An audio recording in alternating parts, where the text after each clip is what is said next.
मुंबई आग्रा महामार्गावर hotel residency समोरील रोडवर थांबून मोबाईल हिसकावून पलायन करणाऱ्या दोघांना मालेगाव येथून अटक करण्यात आली असून त्यांचा तिसरा साथीदार हा फरार आहे।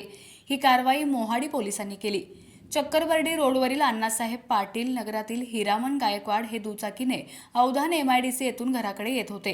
रेसिडेन्सी समोरून जात असताना त्यांच्या पाठीमागून दुचाकीवरून तिघे आले। त्यांनी बळजबरीने मोबाईल हिसकवला आणि पळून गेले होते।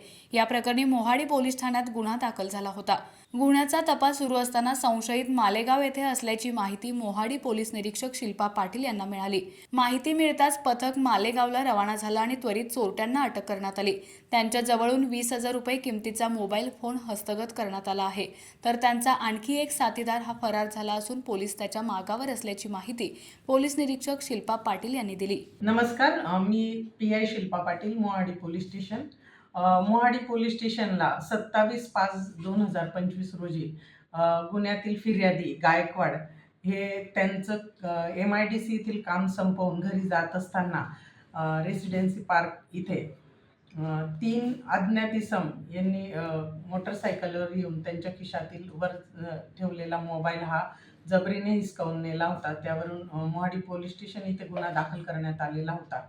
या तपासाच्या दरम्यान आमचे माननीय SP साहेब, ॲडिशनल SP साहेब आणि SDPO उपासे साहेब यांच्या मार्गदर्शनाखाली या गुन्ह्याचा तांत्रिक तपास करून तांत्रिक विश्लेषणावरून गुन्हा आम्ही निष्पन्न केलेला आहे। यामध्ये मालेगावचे 3 आरोपी अटक करण्यात आले असून 2 आरोपी अटक करण्यात आलेले। हे गुन्ह्यात गेलेला जो ओप्पो कंपनीचा मोबाईल आहे तो रिकव्हर करण्यात आलेला आहे। एक आरोपी MIFUS तो अद्याप फरार आहे, त्याचा शोध सुरू आहे। या प्रकारे आम्ही एका महिन्यात ही मोबाईल हस्तगतची कारवाई केलेली आहे।